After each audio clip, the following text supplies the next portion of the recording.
Joining us now to talk about the amazing twists and turns is Montgomery County Prosecutor Risa Vetri Ferman. Risa, thanks for joining us today. Hi, Vince. Thanks for having me. Well, let's start off with this. In the court affidavit that you put in, you lay out a case that appears to be one of greed and one of jealousy. Can you explain? I want to repeat everything I said earlier, but certainly this case started out as a reported burglary, and we found out very quickly that Myra Morton and her husband had a difficult marriage. Mr. Morton had just taken a second wife, a wife he wanted to take in Morocco, and while Mrs. Morton ostensibly agreed to it, she was very unhappy with it. She found out about her husband's new wife because he was sneaking around behind her back. And then as soon as the marriage did take place, she became very upset and was having problems with it. The day that the victim was killed, he was to travel to Morocco, as we mentioned earlier, to try to conceive a baby with his second wife. Now, his first wife, Myra Morton, knew, but she never told you guys about that. That's one of the pieces you're looking at, right? That is. Interestingly, when the detectives first spoke with her and she mentioned he was leaving for Morocco, she said it was on business. And when she was asked, does he have family there, she said simply, he has friends.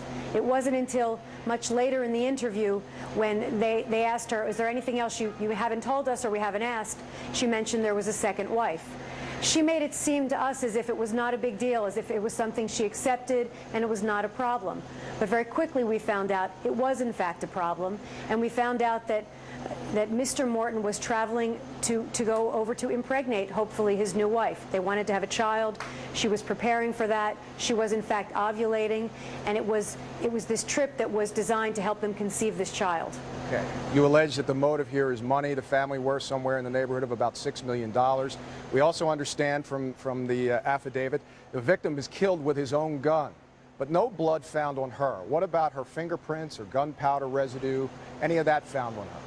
Well, I can't talk about the details that have not been made public in terms of the affidavit, but what I can tell you is that the story that she gave police, that she was lying in the bed next to him when he was shot, was not borne out by the physical evidence. You would expect to see tiny blood patterns on top of her if she had been laying there, because there's a pattern of blood that would have come out from him. And in fact, that blood pattern was there, but it was on the sheets that she said she was laying on top of. Now, there's no way for her to be laying on the sheets and the blood to get on the sheets through her. So clearly she was not laying in the bed. That's what the physical evidence tells us. Then we found his gun. He was killed with his own gun right outside of the residence. But you won't say whether her fingerprints are on that gun? No, I can't discuss the rest of the forensic evidence. Suffice it to say that we laid out a case in the affidavit which is very detailed, and that is not all the evidence we have. All right, and also in the affidavit, you talk about a letter that she sent to the State Department trying to block a visit from that second wife? That's right. Talk to us a little bit about that.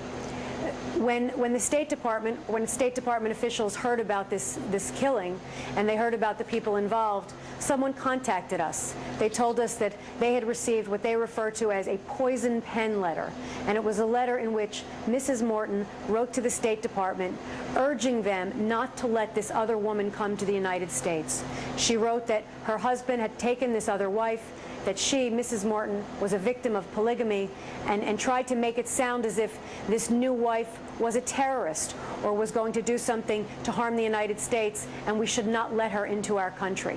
All right, Montgomery County First Assistant District Attorney Risa Vetri Ferman, as always, thanks for your time. Thank you so much, Vince. Coming up tonight at 6 o'clock on